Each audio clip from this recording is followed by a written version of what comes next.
Hi guys, Wayne Mardle here.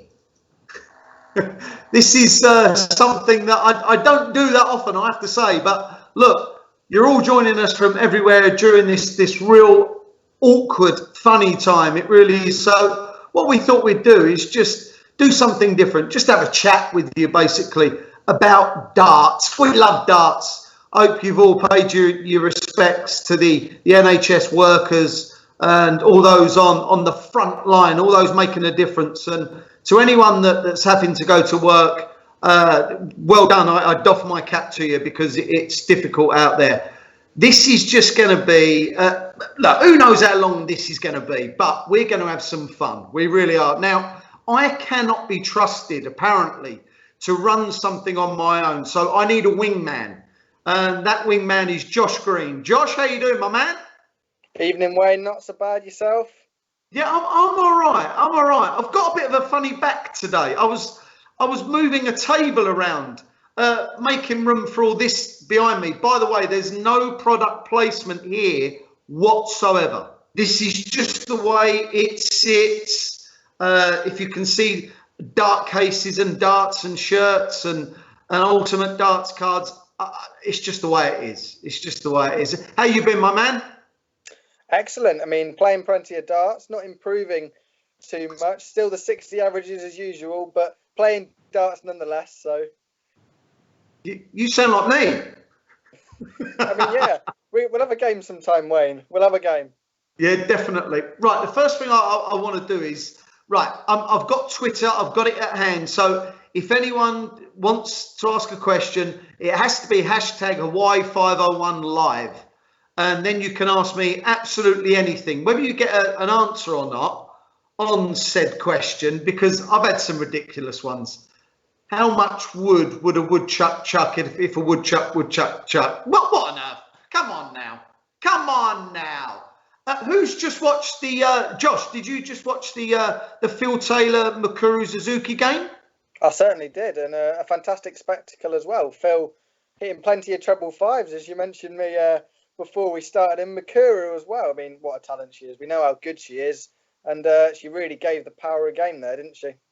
Yeah, I've really enjoyed it, I've got to say. And with the lockdown darts, the icons from Modus as well, the fans are being treated royally. I think there was 44 matches on yesterday. 44! That's more than you get for a world championship. So they are being spoilt. We know that it's not Van Gerwen against Cross or Van Gerwen Barney every week, but look, it starts nonetheless, and we enjoy it, don't we, mate?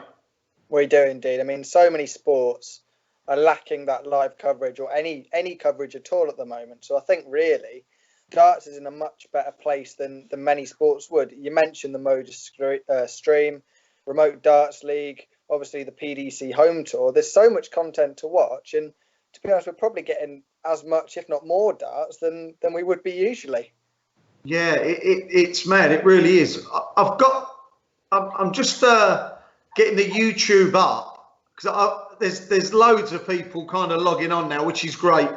A special mention has to go to Claire, Darren, Harvey, and Oakley. They know they are. They know they are because they sent me a wonderful birthday card. It's my birthday in 3 days. I'll be 29. Yeah. I'm a liar. I'll be 29 for the 17th time. Anyway, they sent me a lovely card. Thanks very much, Claire. Really, really appreciated. Yeah, I mean, back to the darts, Wayne, because I think that's what people are here to talk about. We've talked about, obviously, darts seeing plenty on at the moment, but what do you think really is the knock-on effect? I mean, obviously we're not going to see darts in terms of Pro Tours, Euro Tours for at least a few months. We don't know really when it's going to come back. What are the knock-on effects for possibly the World Championship, maybe even Q School down the line? Yeah, I spoke to Matt Porter probably 6 weeks ago now. That's how long we've kind of been in lockdown, and he was just saying that they want to catch up if they can. They want to get every ranking event played. they want to make sure that no one misses out and everyone's got an opportunity to play in every event. Now, it's going to be impossible to do that. So they've got to prioritise. When all this started in sort of middle to the end of March, I was thinking we'd be all right for the World Cup. Now I'm thinking we won't be all right for the match play. I don't think we'll be all right for the Grand Prix. Possibly, me personally, I think that we should aim, when I say we, I'm on about the darting world, I'm on about the PDC, should aim for the World Championships. Get that right if they can. And the PDC, they're looking out for the players with the PDPA offering kind of loans, if you will. That's good. If the players can play, which they can at the moment, but not that often, because it's their living. But do you know what? The knock-on effect, who knows how long this actually goes on for? And it's worrying times. It really is, for sponsors, for TV companies, for production companies, for the PDC, for the referees, all the officials. But my sole concern is the players. I've always looked out for them, and I just want them to play. I want them to be able to play because that's their job. There are some that don't have to. Michael Van Gerwen, he'll be laying back in a big old inflatable flamingo in his pool. He'll be giving it some of that now. Drinking some kind of cocktail. That's purely cranberry juice. Just so I let you know that cranberry juice. Yeah. But on a serious note, it's about players being able to earn a living, and I don't know, mate. I really don't know when all this is going to get back to anything that resembles normal. I don't know about you, but I just can't imagine a venue fully packed for a long, long time. I just can't imagine it. No, I know exactly what you mean, but I mean the coverage at home by the PDC and all the companies putting on this darts at home has been absolutely fantastic. Just a quick question for yourself: how do you think you would have coped with playing at home like that? Because we know how much you thrive off the crowd. What would it be like playing in your room back at home? Yeah, look, this is where I practice. This is my school of darts. This is where the magic happens. Do you know what? I don't think I'd have fared very well at all, because I'm all about adrenaline. I need it. Otherwise, I feel flat and I don't perform very well. I think that's why I'm not saying that I'm very good at exhibitions, but I'm definitely in the top one. I think You've licked that one from Brian Clough. I think that's why I like them, because it gets my adrenaline pumping. I want to entertain, and I play decent at them. But put me here playing now, I haven't got it. I need to have the edge, and the way some of the players are playing at home right now, they've been spectacular. They really have, and I'm looking forward to watching more. Look, you're a bit like me, Josh. You're just a darts fan through and through, and we don't care what we watch, mate, do we? We just want to watch it. That's it, 100%. I'd even watch you, Wayne. You mentioned about playing at home there. Obviously, we know in a normal environment you'd be running plenty of coaching sessions from your place. How has that changed, obviously, being a coach in darts as well? Yeah, it's difficult because I refuse to kind of do video coaching. I don't believe I can get every kind of nuance. I don't believe I can see it all through video. I do it on Twitter because I'm giving them information for free. And if I can help someone out, I will try and help out. But I don't see every nuance. I can't give a real detailed breakdown because you just can't on Twitter. So for me, the coaching is not happening right now, but I'm setting up lots and lots of coaching for the back end of this year and the start of next, and carrying on as well. I've got coaching sessions booked for November 2021. Now, it seems a bit odd that someone would want a couple of hours tuition and learning that far in advance, but look, you've got to have a plan. You've got to have a plan. There's no point in, like you said, Josh, you're still struggling. You're playing often, but you're still struggling. If you knew what mistakes you made on a day-to-day, dart-by-dart basis, and you really wanted to fix it, you would do something about it. And that's where I come in. But I have great fun. I have great fun with it. The amount of people that I've had here that will be listening tonight, and they call it an experience, but for me, I want them to go away better. That's all I'm interested in. That's all I'm interested in. Yeah. We know, obviously, there has been plenty going on all over social media as well regarding the lockdown. We've seen a couple of different pole world championships. I'm sure you knew I was going to bring this up.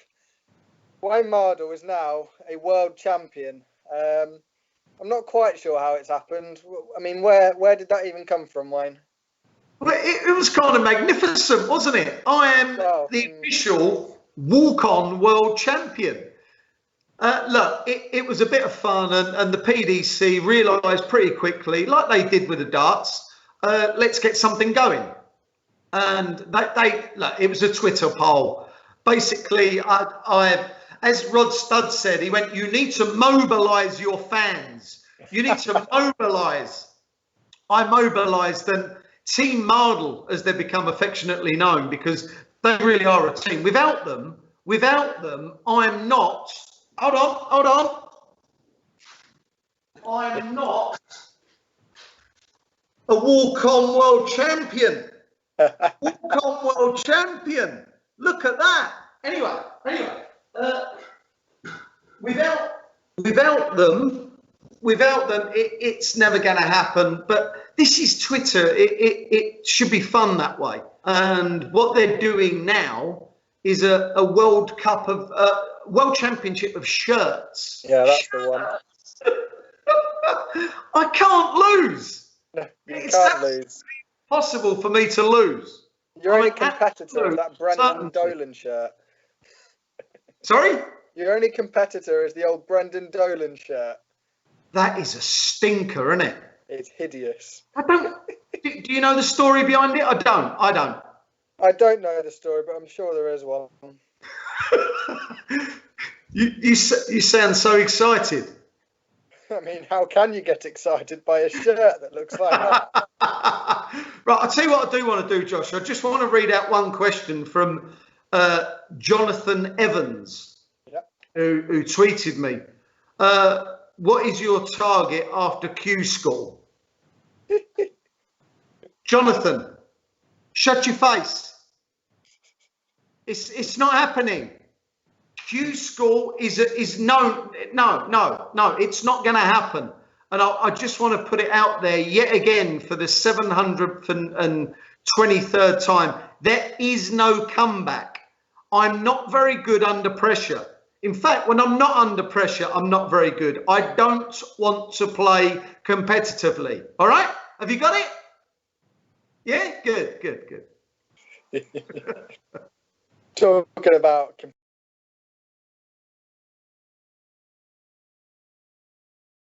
PDC, the next major tournament, we'd like to think we might see some competitive darts on TV in any case. Can you give us an early prediction possibly for that? Yeah, look, come the World Championships, I look at those that have done it before. I look at those that are difficult to beat when they're not playing well. And it's the same protagonists for me. Yeah. It's Michael van Gerwen. I think there's a few more now. I tell you what, I bang on about him a lot, not playing well. Rob Cross, if he can get just something in his game back, he could easily win another one. He won the match play, playing, I'm not going to say poorly, but playing way below his average. He finds something from somewhere. He is a magician at being very, very hard to beat. Do you know what? I think Gary could have a run if, and this is like everyone else, if they're match fit, if they're competition fit. I was chatting to to the guys at Sky Sports doing a podcast, and playing's okay. And I've already mentioned about being under pressure. When you're put under pressure and you've not been used to it that often recently, it can knock you sideways. It really can. It can make you panic and you can buckle. The person that doesn't buckle generally, as much as the others, is Michael van Gerwen. So I know it's a boring thing to say, but Michael van Gerwen, an early prediction for me to be a 4-time world champ if the World Championships takes place.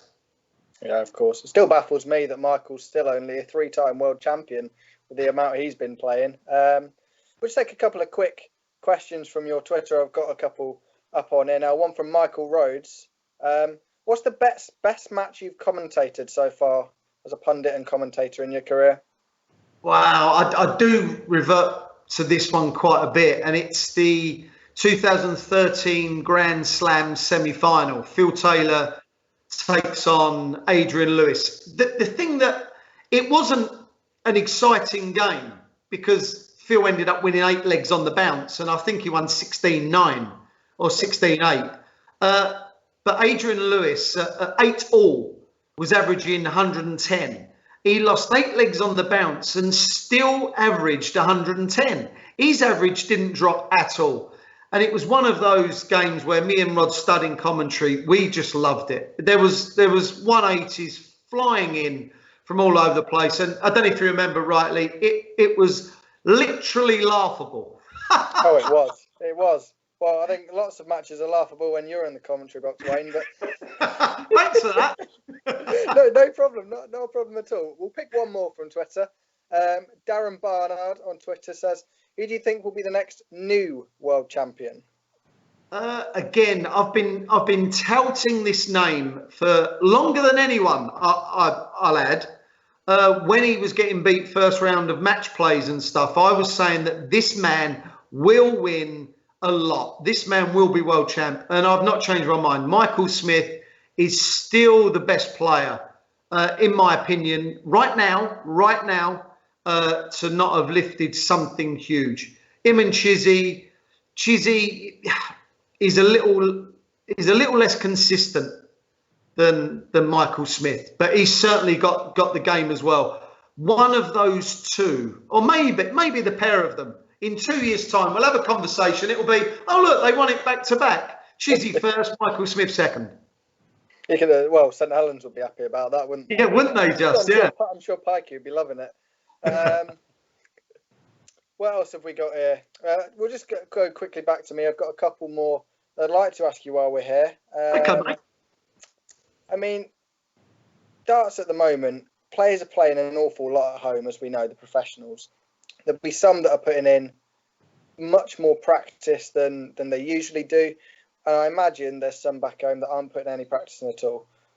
How do you think it's going to be when the players return to competitive action? Do you think it's going to be a case of some of them are playing how we've never seen them before, and there's maybe some bigger names that are really struggling? I've already kind of alluded to the point of pressure.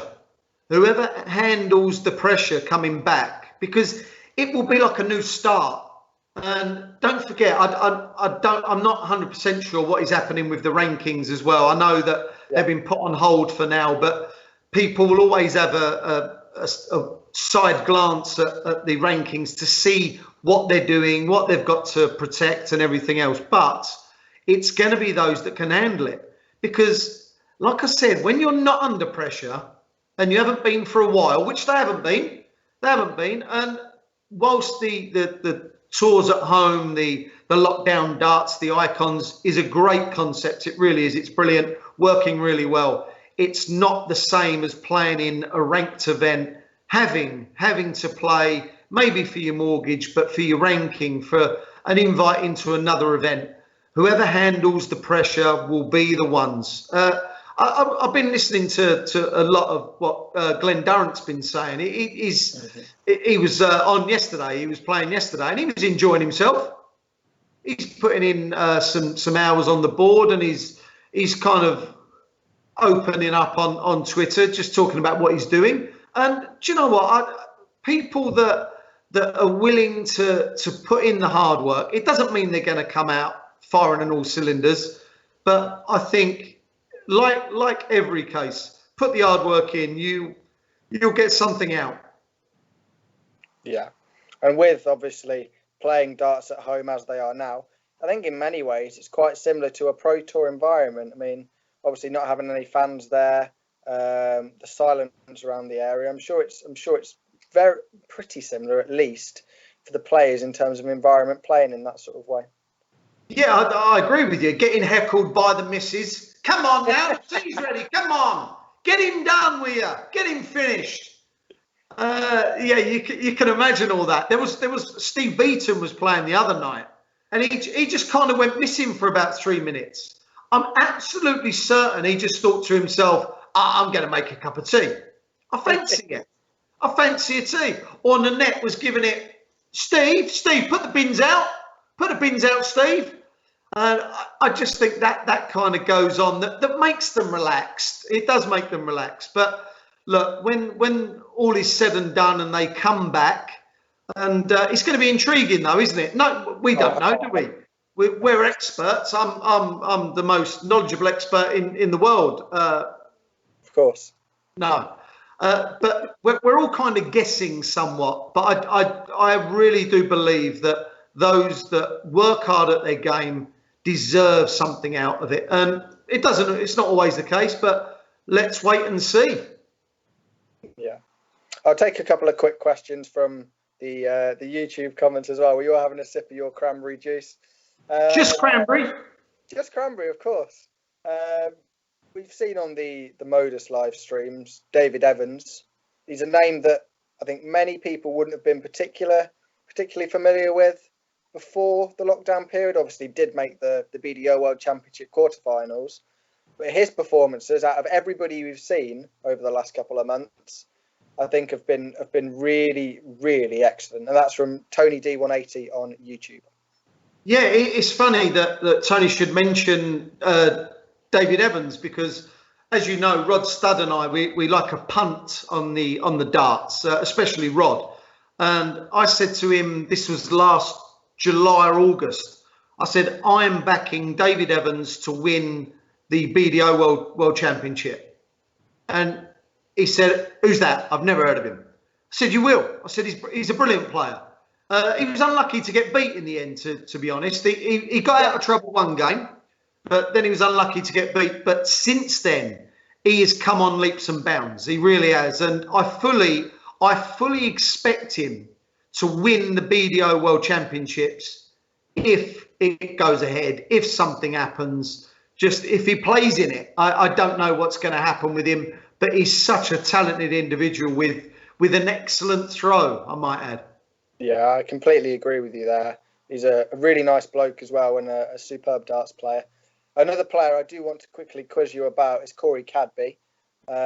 We've seen recently he's hoping to make a return to the PDC circuit in professional darts when obviously the opportunity arises.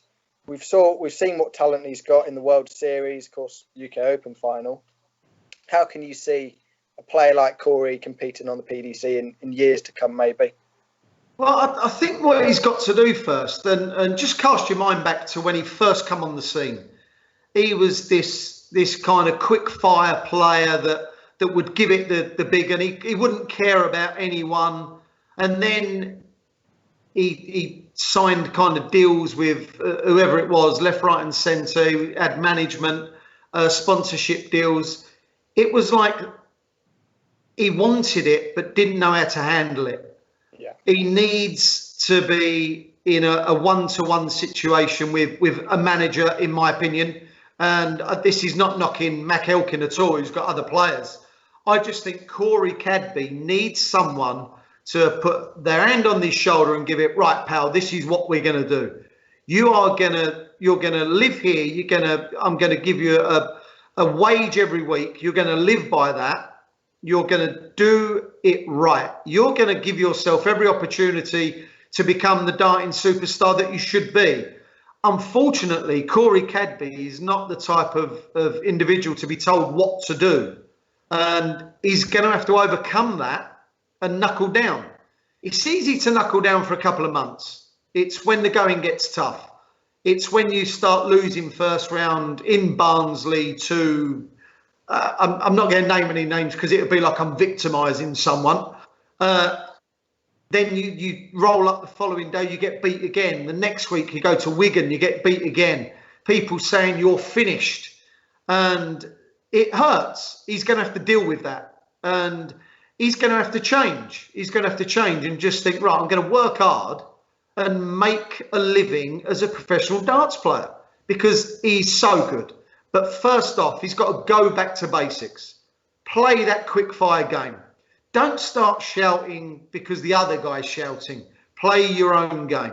And look, he's reached a UK Open final in what is how long was he on the scene for? What, 14 months or so? Wasn't long at all. So he's already reached a major final. There's a lot more from Corey, but he's going to have to do it right. And people are going to have to look after him right as well.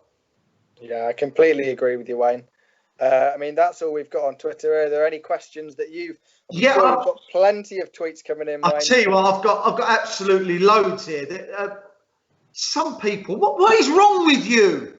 What is wrong with you? Apparently, Dave Evans played in the World Masters when he was 12. Is that right? I would imagine the boys' World Masters. I could be wrong, but... Yeah, could be. Apparently, Deco House said I should manage Corey Cadby. Look, Corey could manage me. I'm a bigger handful as him. But I'll tell you what, I'm just gonna have a look at some more here. Right, this is kind of really apt. What number now is my hair? Look at that. Look. I mean that's a 1 or a 2, isn't it? That's a 1, Josh. Yes, that's a 1. That's definitely a 1. When you do it yourself for the first time, it's quite difficult because you kind of come all the way down and you've got to be careful with the eyebrows. Right, what I'm going to do is just go back onto Twitter and see if there's any crackers on there. Right. Right, okay. Dr. Trash has asked, to throw a dart, do you kind of push? Do you push away? No. Let me just, right. You see this, lower the elbow. That is a push. That's a push. To throw a dart well, like all the top players more or less do, is bring the arm back. That's the backswing. That's the follow through. If you can see that this is not raising, you push when that drops. I spoke to Dr. Trash before. He's a student of the game. He absolutely loves it. From Stephen Whittingham, do I think Blackpool will happen in July? First off, that was verbatim. Blackpool will still be there in July. I'm being sarcastic, I know. Do you know what, Stephen? I don't think the World Match Play will take place then. It may take place somewhere else, possibly, maybe later on in the year, but I just don't believe that things can be put in place that quick. Look, like we've already spoken about, Josh, we don't know when the game's up here, do we? We don't know what's happening. Apparently Boris Johnson doesn't know what's happening. I'm only kidding. Don't no politics on here. No politics unless it's BDO PDC. Right, another one. From Alex Moore. Alex wants to know, these are all kind of technical questions. We'll get away from these.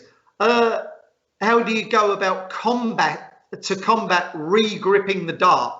Well, we've seen it from, this is a pen, by the way, not a dart.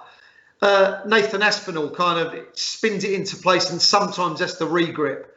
The point of re-gripping it is a bonus anyway. What you don't want to do is just throw the dart, knowing that you've not gripped it right and it's more likely to kind of fall out of your hand and miss. So what you want to do, Alex, is take a step back, start again.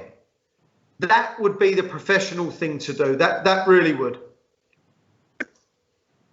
I've got loads more, but it just seems that I'm just going off on one. Go on, Josh. Go on, mate.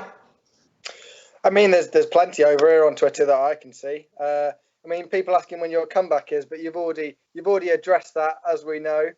I mean, people looking to get their darts fix in lockdown. Where do they go? We've addressed that.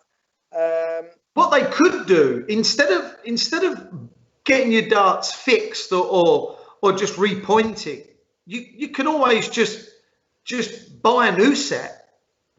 Visit hawaii501.com and there's all sorts there.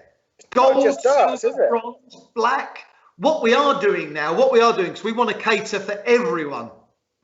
We're getting the odd numbered grams, 21, 23, 25, to marry up with the 20, 22, 24 and 26. So no one goes without. No one. The shirts are in your size as well, no matter what size you are, even if it's large or XXXL like me. A good question here that I've seen on Twitter. I'll be the judge of that. Will Sherlock be getting an Ultimate Darts card? Apparently he is. Yes. Superb. Yes. Yeah, I'm serious. They are purchasable. They're purchasable. Sherlock is a darting deity. He's a dog. For those who don't know, that's Wayne's dog, Sherlock. Yeah, correct. He's a chocolate Labrador. Hold on. Here, look. Hold on. 1 sec. I'll show you him. Ready? Oh, superb. Sherlock! I better not say that because if he's out in the garden, he'll come knocking at the door. I wouldn't have any problems with that, but I'm sure there's some people that will. Phil, a question about Phil Taylor here. Obviously, we saw Phil Taylor early on defeat Mikuru Suzuki, obviously in soft tip play that was. Do you think Phil Taylor retired satisfied with 16 world titles? Or do you and he's saying that he could have won at least 2 more world titles. What's your response to that one? That's Gary St. John on Twitter. Right. I've actually spoke to Phil about this. I said, look, when you hung up your darts on the darting peg for the last time, how did it feel? And he was right in his answer. He said, well, I lost. And I think he thinks about that defeat to Rob Cross, you know. I think it bothers him because he went out. I don't mean for this to sound how it sounds, actually, and I haven't even said it yet. He went out a loser, and he's not a loser. He's the most prolific winner that I'm not going to say any sport's ever seen, but it wouldn't be far from it. And for him to go out tasting defeat would have been horrible for him. I said at the time, all right, I was wrong in the end, but when he lifted the trophy in Blackpool, yeah, I felt right there and then he should have given it. Thank you very much. See ya. If he would have done that, look, I know he wouldn't have reached the world final. I understand that, but I don't know how many people remember. He chose not to play in the Grand Prix. Mm-hmm. He chose not to because he wanted to be ready for the world. So for him to get through to the final was incredible anyway. But I still think that he goes out gutted. I do. And look, maybe he could have nicked another one here and there. He certainly could have had Barney before he lost 7-6. He certainly had his chances in 2008 before he lost. But joking aside, I think he should feel pretty satisfied with 16. 16! Just think about that for a second. Oh, it's incredible, isn't it? I mean, we saw he's still playing some superb darts now even. I'm sure if Phil Taylor was to enter the darting arena once again, he would still be a pretty big threat. I mean, there's plenty much more going on Twitter, but I'm sure plenty of questions that aren't particularly suitable. Yeah, I've had one from Claire Stringer, and Claire already mentioned. She loves my drink, by the way. Who doesn't? Apparently, are you sure that's only cranberry? She asks. How dare she make that accusation? Claire, I'm a professional. I'm a professional. Look, come on now. Come on now. Right. Well, I'm going to read out another one.